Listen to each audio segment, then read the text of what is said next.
Hello दोस्तों, नमस्कार। मेरा नाम दीपचंद यादव है। सरकारी नौकरी के इस चैनल में आपका बहुत बहुत स्वागत है। दोस्तों, यदि आप जेईई मेन 2017 के फॉर्म भरने के बारे में सोच रहे हैं तो आपने इस बार सुना होगा कि 75% और टॉप 20% परसेंटाइल वाला मामला। शायद आपको न समझ में आया होगा या समझ में भी आया होगा, तो मैं इस बारे में कुछ अपने जो विचार हैं वो देना चाहता हूँ आपको। तो जेईई मेन 2016 में क्या होता था कि पहले जो जेईई मेन का पेपर के जो मार्क्स आते थे उसमें जो आपके बोर्ड्स के मार्क्स के 40% मार्क्स ऐड कर दिए जाते थे। उसके बाद आपकी रैंक डिसाइड होती थी। अब इस साल जेईई मेन 2017 में क्या किया गया है कि उस जो 40% मार्क्स को ऐड किया जाता था जेईई मेन के स्कोर कार्ड में, जो पेपर फर्स्ट का स्कोर कार्ड होता था, उसको हटाकर इस बार एक परसेंटेज क्राइटेरिया रख दिया गया है कि इतने परसेंटेज क्राइटेरिया आपका होना चाहिए, तब आप जेईई मेन में क्वालिफाइड माने जाएंगे। वो परसेंटेज क्राइटेरिया किस प्रकार रखा गया है वो मैं आपको बता देता हूँ।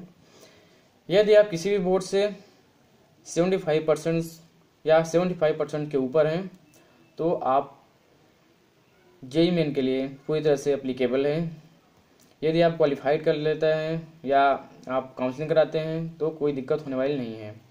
इसके अलावा यदि आपके किसी भी बोर्ड में 75% के मार्क्स से कम हैं तो आपको दिक्कत हो सकती है।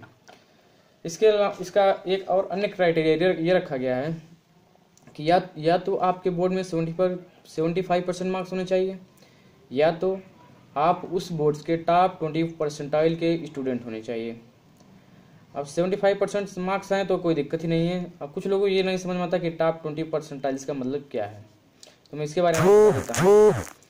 सपोज करिए आपने सीबीएसई बोर्ड से हैं आप, और आप 2017 के एग्ज़ाम दे रहे हैं जो सीबीएसई बोर्ड 12th लिए कराया जा रहा है।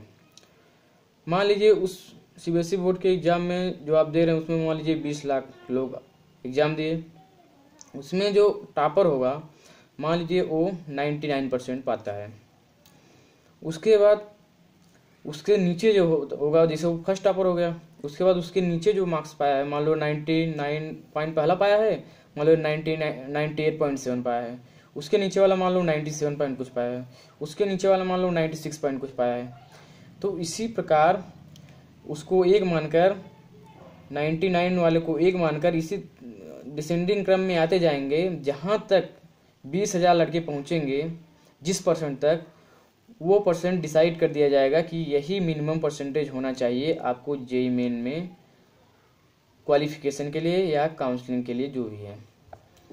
एक बार और मैं बता देता हूँ। मान लीजिए आप सीबीएसई बोर्ड से हैं और एक कोई टॉपर जो लड़का है सीबीएसई बोर्ड का वो 99% पाता है, वो तो पहला लड़का हो गया टॉपर। उसके बाद जो सेकेंड टॉपर है वो मान लीजिए 98% पाता है। उसके बाद जो थर्ड टॉपर है मान लो 97 पॉइंट पाता है। उसके बाद जो फोर्थ वाला लड़का है 96, उसके बाद 95, 94, जो भी, मतलब ये ऐसे लाते जाएंगे और जहाँ तक 20,000 लड़के पहुँचेंगे उस परसेंट तक वहीं पर क्लोज कर दिया जाएगा, जहाँ तक 20,000 लड़के हैं। बस यही आपको परसेंटेज क्राइटेरिया डिसाइड हो गया। अब वो चाहे 75% तक पहुँचता है या 73% तक पहुँचा है या 72% तक पहुँचता है, ये तो उस बोर्ड्स के किस प्रकार के मार्क्स आए हैं इस बार, उस पर डिपेंड करेगा। तो आप तो शायद समझ गए होंगे कि आप टॉप 20 परसेंटाइल का मामला क्या है। अगर आपके 75% हैं बोर्ड्स में तो कोई दिक्कत ही नहीं है। यदि आपके 75% के कम है बोर्ड में तो आपको देखा जाएगा कि आप टॉप 20 परसेंटाइल में हैं कि नहीं उस बोर्ड में।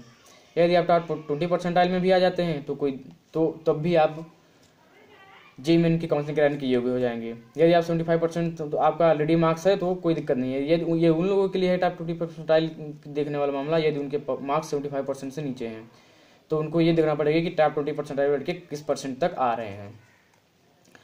और ये इस बार का जो नई 2017 में जो एग्ज़ाम हो रहा है उसके लिए नई अनाउंसमेंट हुई है। तो आशा है आपको ये वीडियो समझ में आ गया होगा। अगर नहीं आया है, कोई आपका कन्फ्यूजन है, तो नीचे कमेंट बॉक्स में आप कमेंट करिए। मैं आपके कमेंट का 24 घंटे के अंदर रिप्लाई करूंगा और आपको पूरी तरह से समझाने का प्रयास करूंगा।